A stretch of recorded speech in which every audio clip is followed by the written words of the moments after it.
Hi there, the sign ahead says Little Britain Lake. This is where we're starting the Eton Cycles race, which is race 3 of series 3 at Westerley VR Racing.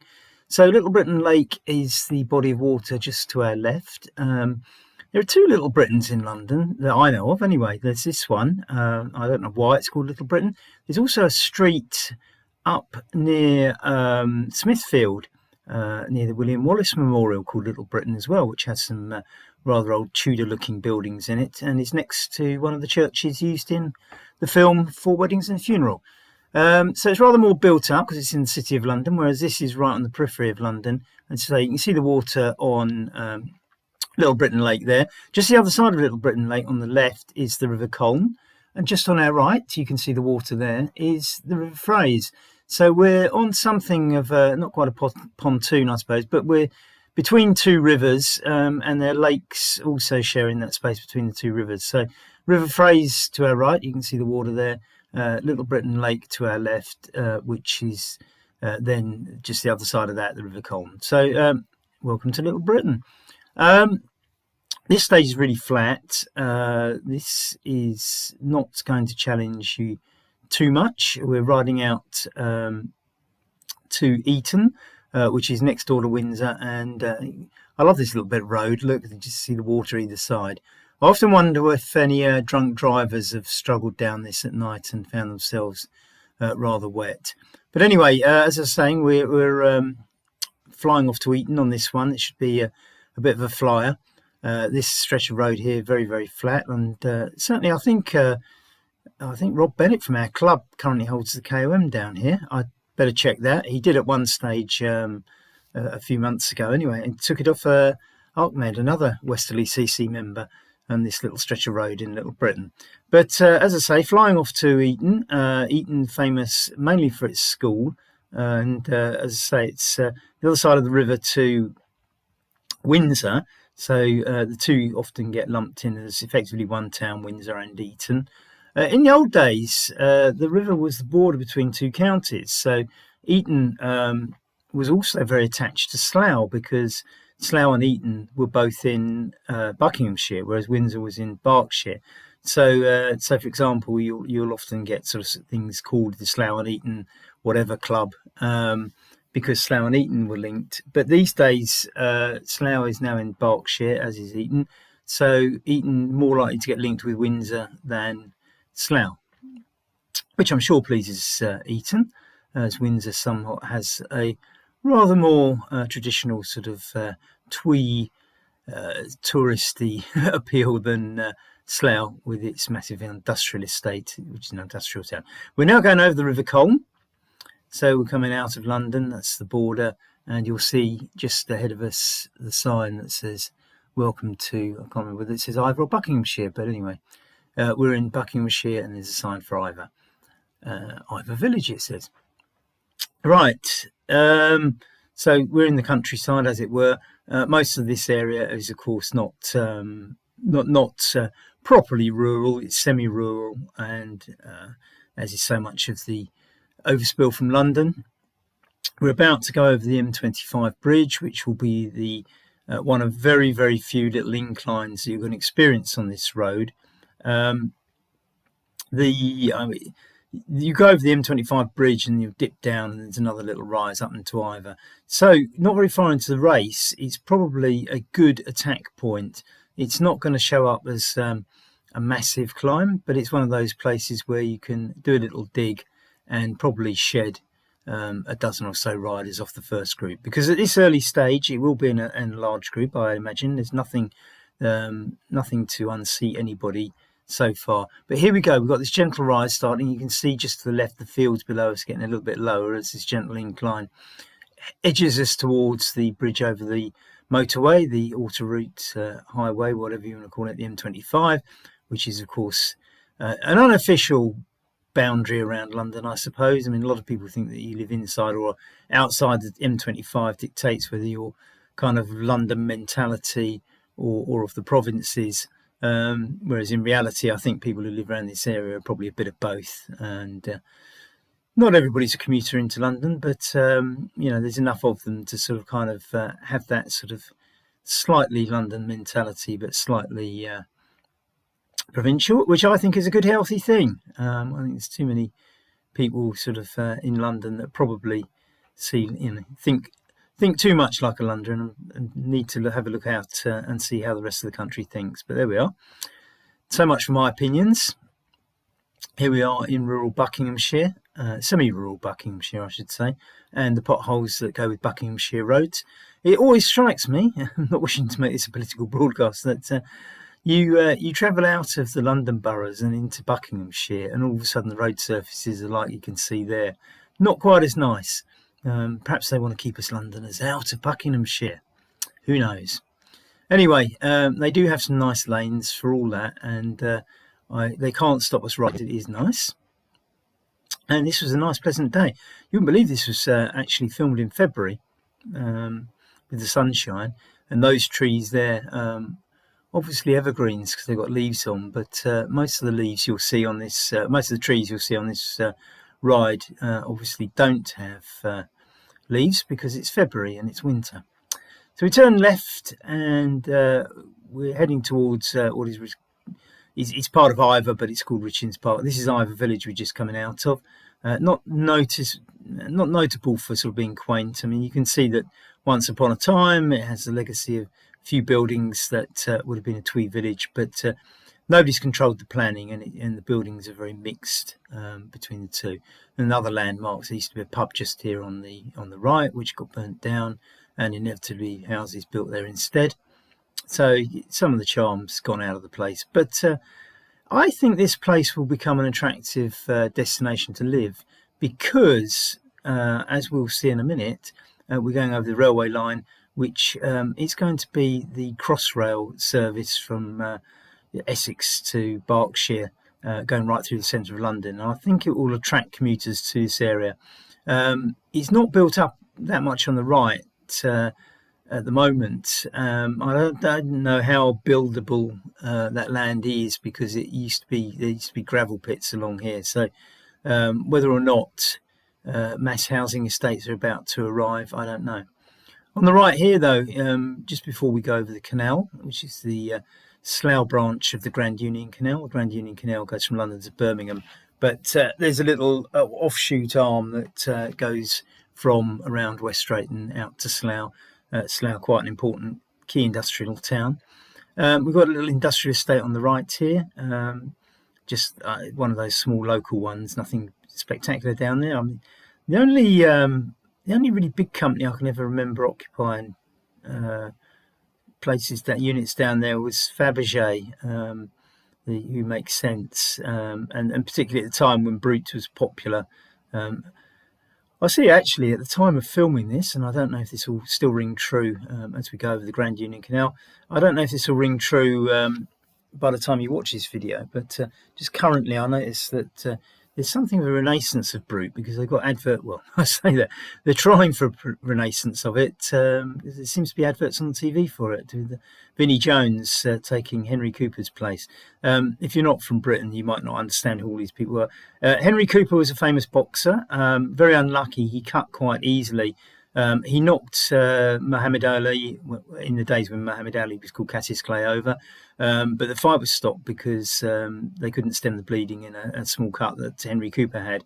But he definitely had Ali on the ropes at the time, and became a bit of a national treasure and appeared on adverts for things like Brute. I can't say that Vinnie Jones is quite so much a national treasure.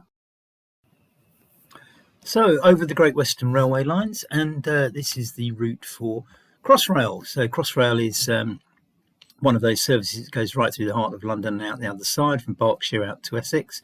It's the first time London's had one of these built, and it's something equivalent to what the Parisians in France would call an RER, which is a line that goes from outside of Paris right through the centre underground and out the other side.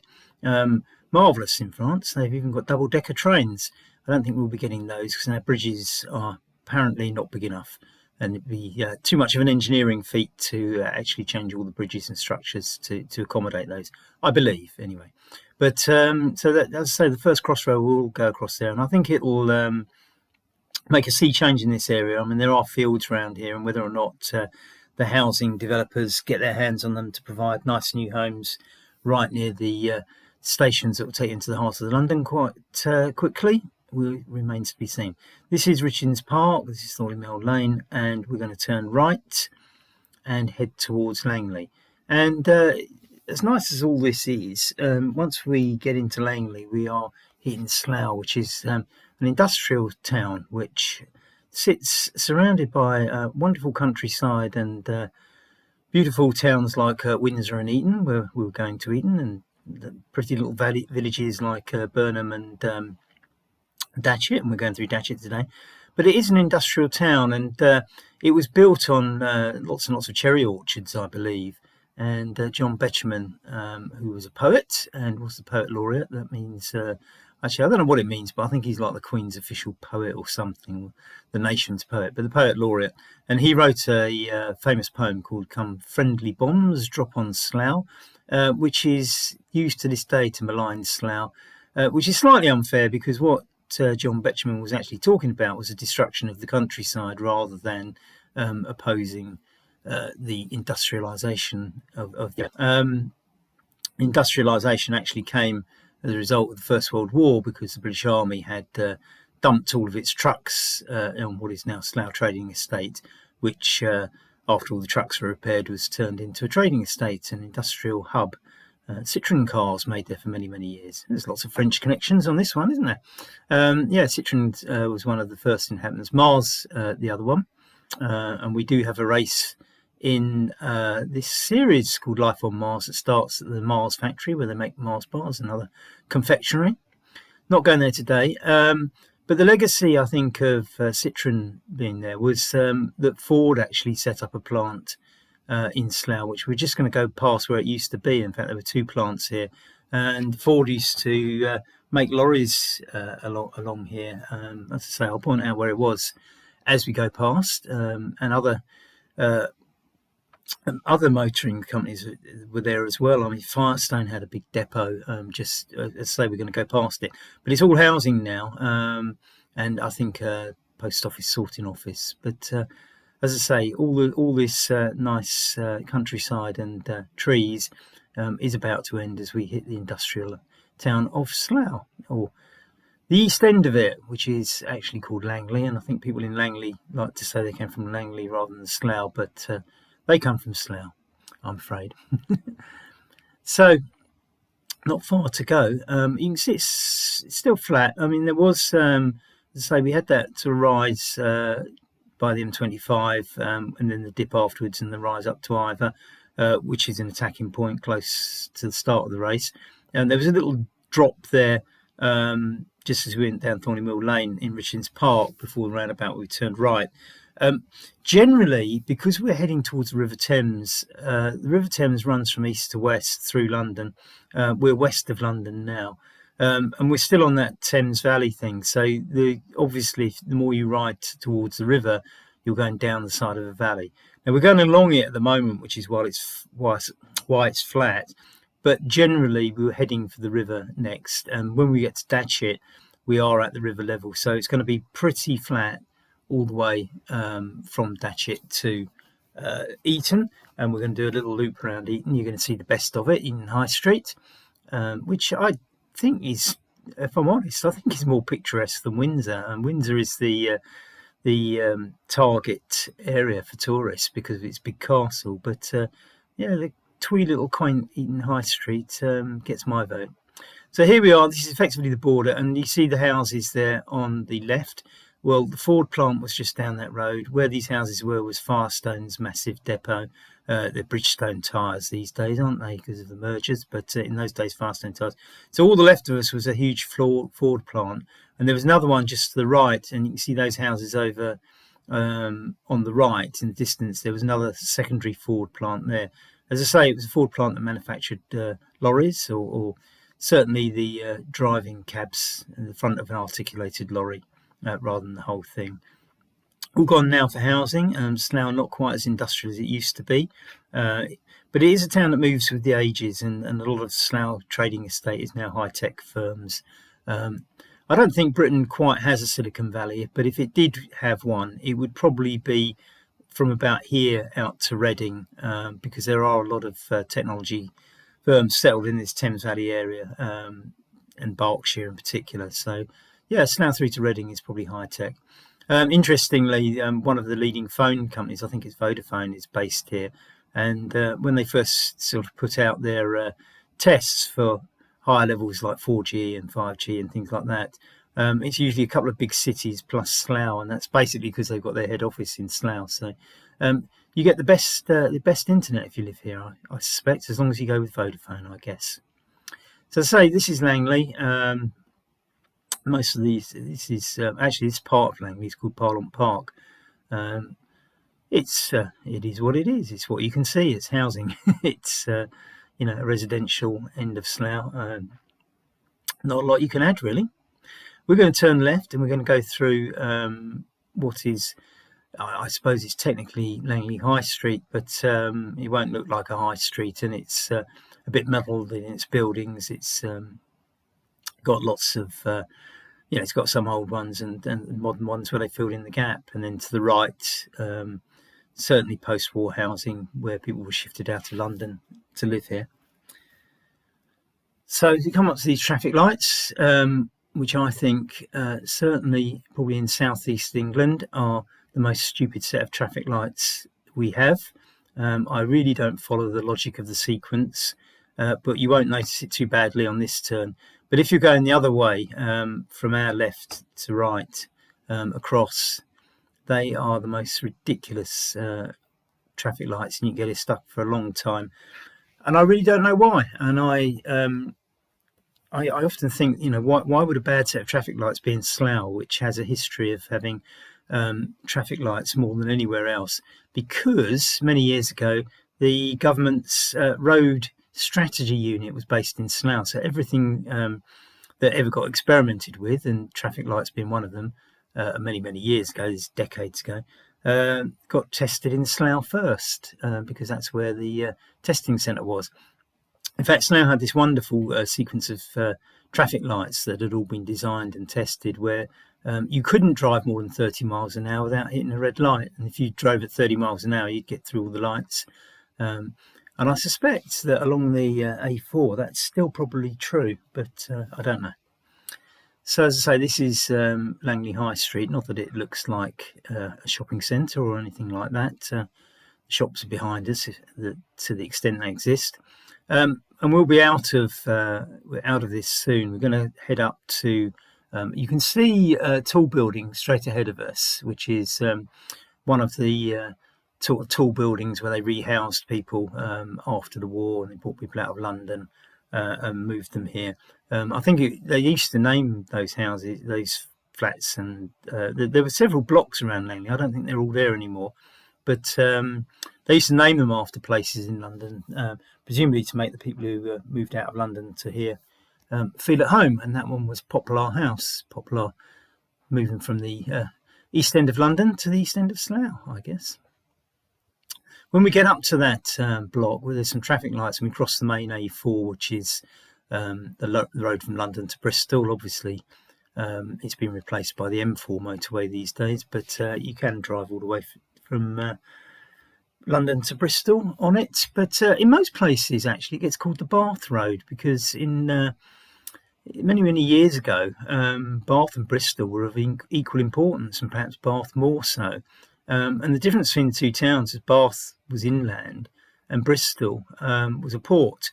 And they won't always tell you this, but of course, Bristol was very involved in the triangular trade, which one of the three sides of the transport was transporting slaves from Africa to the Americas, and then bringing cotton back from the Americas, and then shipping goods out to Africa to sell, and using the money there to buy slaves, called the triangular trade. Bristol was quite immersed in that and got rich and grew much more than Bath. So the port has always been... I'm sure Bristol Port made money from other things as well, but you can see those western ports like Bristol and Cardiff and Liverpool were all very involved in that triangular trade, 1/3 of which was slavery. So it's not the most. I think in the modern era, people want to deny these things, but I think one has to face the facts that that's what happened. So here we are. We're now out of. I don't know if we're technically out of Slough, but you can see a few buildings on the right. Here we are. Now we're going along the M4 here, which, as I say, is the motorway that now runs from London to Bristol and doesn't actually go that close to Bath. Although the drive down from the motorway to Bath is quite spectacular. It's a lovely town, Bath, I have to say. So this bit of road, I mean, I really like this bit of road. It always seems fast to me on the bike, in either direction. Quite often when you're going in this direction, you should have a headwind, but I think somehow or other those little sticks they have along the side of the motorway must protect you a little bit, because you seem to go faster than you ought to. And certainly if it is a southwesterly wind, when you come in the other way, you absolutely hurtle along here. And you don't get too much traffic either. It's not a bad little road. And to make the journey even nicer, there's a little road, because we're going to swing up over the motorway in a minute. And that'll be a small incline. I mean, it might not be much on RGT. I don't think it's worth a big attack, but you never know. It might be one of those places where you can just drop some riders off the back of a pack. But they've even smoothed, they've rebuilt all the motorway bridges along here. I think they must have just got to an age where they were structurally unsound. So we've got a nice new bridge with nice new tarmac here. And the new bridge isn't as steep as the old one that they've taken out. So, or at least that's my assessment on a bike. I don't have the official figures, but certainly having ridden this road for years, I would say the new bridge is slightly easier to cycle up from this side than the old one was. Just a little bit less gradient and more of a swing round. So as I say, this will be another flat section. There's not really anything of any note now in terms of gradients for any attack strategy. And I think from here to the end of the race, you will be just watching the pack and seeing if everybody can stay with you, and assessing what you're going to do in the sprint.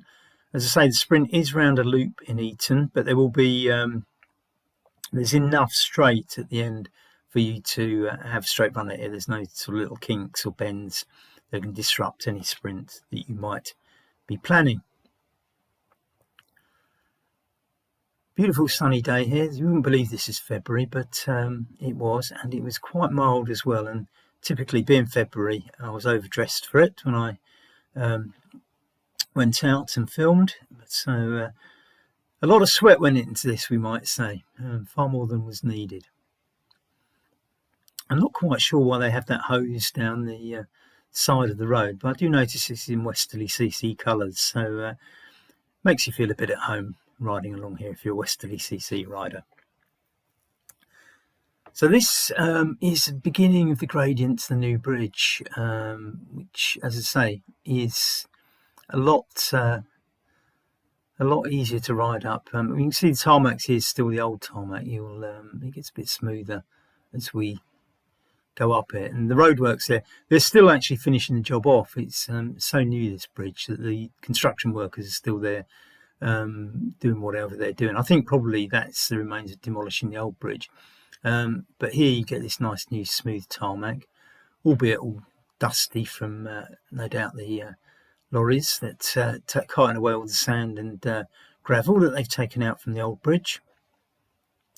So it's not very steep. It sweeps round. It's going to be a blip on your RGT Magic Road virtual race, and that's about all I can say about it. When you do drop down here, though, there is a sharp turn to the right. I try to make them as round as I can so that you don't have to brake too much, but you'll come hurtling down here with speed, and there probably will be a bit of braking as you swing this right turn and we ride into Datchet. Now Datchet, I did mention earlier, is one of these nice little villages that has kept its charm, at least in the centre, unlike Ivor, and is quite desirable. Within reach of Windsor, and it's on the Thames. We're not going to go by the River Thames part of Datchet today. We're just going to go through the village centre, which, as I say, is charming and is nice. As I say, Datchet not a bad place to live, and it's got a railway station that takes you straight into London as well. If you can live with the idea of getting off a train at Waterloo, which is a bit of a crush, to be honest, which is why they're building things like Crossrail to get the commuters past the termini of London. So here we are. There's Datchet, as you can see. It's kept that little old village charm, nice little village green, war memorial. What more could you want? Train station just to the left, but we're going straight on. And as you go past the train station on the left, you eventually hit the River Thames, which we're not really going to trouble too much today, although we are riding very, very close to the River Thames and will be for the rest of the race. It doesn't particularly feature in this race. So as we cycle here out of Datchet, let's say we're just going to go out of the village, and then this road goes straight up to Slough, but we're going to swing left and go towards the playing fields of Eton. Funny enough, the guy who lived 2 doors away from me back in West London has just moved out here, and we're going to ride past his house, I think. But, well, from what he's described, I haven't been round there, but anyway, it's as I say, it's one of those places where I think people locally live, and you will get people who moved out of London, because obviously if you move out to these sorts of areas, you get more house for your money, because you're not so close into London with all the amenities that it offers. And not bad to live around here, because you've got Windsor and Slough close by. I mean, Slough is the primary shopping area, I would say. Windsor, quaint, with its little bars, and of course Eton High Street, which you're going to have the pleasure of seeing very, very shortly. So this road, again, nothing, there's I suppose something of a very small gradient a bit further on, but you're not going to notice it in an RGT race. So again, this is going to be a fast and furious full pelt Westerley VR race. We mix them up, they're not all flat, but we don't put mountain stages in, that's for sure. We want fast and furious 16k races, and some just have little blips to see what happens, and others are more aimed at a bunch sprint. I think this one's going to be the bunch sprint type of event. There's just not enough to split it up a lot. So as we go through the remains of Datchet, we go into a bit of open countryside before we hit the playing fields of Eton. Eton Cycles, I actually picked the name up. The Jam had a record called Eton Rifles. I think it was the Jam anyway, Paul Weller anyway. Eton Rifles, and I just played with that because I think it's more about Eton Cycles on this one.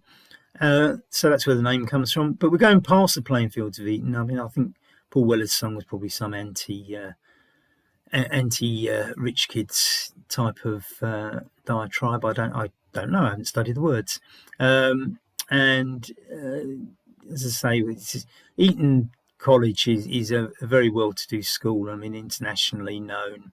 It has provided more prime ministers to the UK than any other school, although I don't think that's a surprising statistic. But certainly David Cameron went there and Boris Johnson went there. So it does tend to churn them out. Mostly Conservatives, I would imagine. Can't imagine too many Labours coming out of there, but hey, you never know.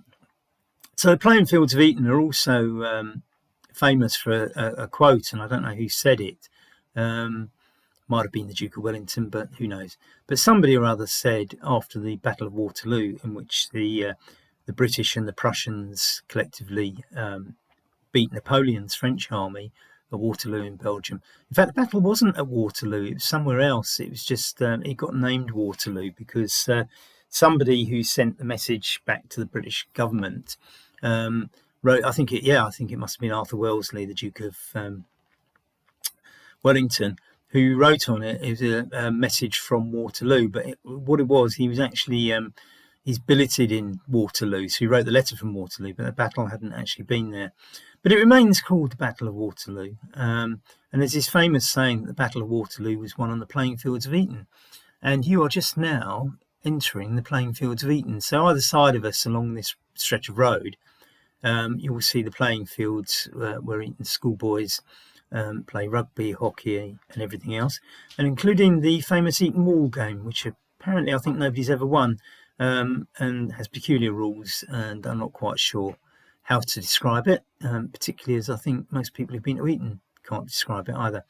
I have to say that even I have done sport on the playing fields of Eton. They're on our left at the moment. As I say, they were both sides of the road, but there's some, I think, cricket pitches just to our left here. But no, even I have. I didn't go to Eton, of course. You can probably tell by my accent. But I did run for my school on Eton's track in a big race meeting when I could actually run. But here we are, we're heading towards Eton now. The big building you're going to see as we go over this little ridge, again, although this is a slight sort of rise here, I don't think you'll notice it. The big building ahead of us, you can see on the horizon, is the chapel at Eton College, which seems enormous to me. I don't know how many pupils they've got and how many are forced to go and do Christian services there, but it is enormous, and it's quite a nice building. I mean, all these buildings along here, I mean, you can't, whatever your views on these sorts of schools, to be fair, there's some great architecture, and it is a rather charming place. And if you ever come down here when all the boys are sort of scurrying away to events and things, they actually do wear the tailed coats of old, and it's I mean, I think it's got a charm. I mean, putting any views on whether it's right or wrong. I mean, all these buildings here are part of Eton College. I think some of them the masters live in. I mean, I used to know one lad when I was young whose dad was a teacher here, and they stayed in one of those houses, at least for the duration of his dad working there. As you can see, it's quite quaint. And as you go through past the college buildings, you get Eton High Street. Now, I'm old enough to remember when all the traffic used to come down here, the buses, the lorries and everything, but these days it's all closed off. And if you carry on straight, you go over the bridge and you find yourself in Windsor. Now, you can't do that anymore. It's pedestrianised, and they built another road to take all the traffic from Slough to Windsor. But this used to be the main road, and you can imagine all the traffic coming down here. It was, persistently jammed up, but look at it now, without the traffic, all these quaint little shops, no doubt serving tourist needs and what have you. As I say, it's charming, really. Whatever you might think of it all, it's you can't deny that it's got a certain charm, this little part of Britain. Let's say Eton High Street, and if you are visiting Windsor, I mean, make sure you just cross over the bridge, which is a nice view in itself, and come down to Eton as well. Ahead of us, the building on the horizon is the castle. That's it. That's the bridge over into Windsor, which we're not going over. Cyclists do ride over it, by the way. It's not bad. In fact, you get quite a lot of cyclists stop on the top of it, and for Sunday morning rides, you'll often sort of find yourself saying good morning to quite a bunch of cyclists, and there's a bunch of cyclists ahead of us. They're going back on the loop which takes them to the high street we've just been on. We're going another way, and this is back round some more of the old Eton playing fields. This is a cute little road that I don't think too many people use or know. It doesn't really go anywhere, because if you went where those other cyclists went and turn left, you'll go up Eton High Street, and we're just doing a loop in the other direction that will take us back to there. And so therefore it's not really a road you kind of need to use. But I did discover it the other day, and it actually there's a place called Dorney Common that we often ride across. And if you are coming this direction, what it does do if you come this way is miss out a set of traffic lights. So as I say, it's a road I only discovered lately, and have started using a little bit. And of course, it feels like it's in the country as well, which is why us people from the city come out here. Now, we're very close to the finishing line now. We're going to go past a couple of buildings, and then we'll find ourselves back in Eton, close to Eton College Chapel, and that's where the finishing line is. We've ridden past the end of this race on our way down past Eton Chapel already. So, as I say, this is just a loop to finish it all off. You should be sprinting hard by now. It will be a bunch sprint. I mean, box clever, see what you can do. whether or not you need to sort of take a sprint off. I mean, probably about now is the first point at which I would suggest it's worth doing a sprint. You can sort of see where the buildings are ahead of us at the end of the road. That's effectively it's almost the finish there, but not quite, because these cars are coming round from the other road. So sorry, it's not quite finished. It's the next junction. So we go straight across here. And just at the other end of this, you can't quite see because it bends, doesn't it? But yeah, you can see the end of the road where that white car was. That's the finishing line. Obviously, I've got to stop for the traffic, because the only reason there's traffic lights here is because the road's too narrow for cars to go both ways. You can see ahead of us at the end of the road the college chapel for Eton College. But I'd say these are all Eton College buildings. And when we come out at the end, that's a bit of road we've already ridden, so you might recognise it, but from a different camera angle. Anyway, all it leaves me to say is good luck in the race. We look forward to seeing you on the line. Westerley VR Racing. You know it's fast and furious. See you soon.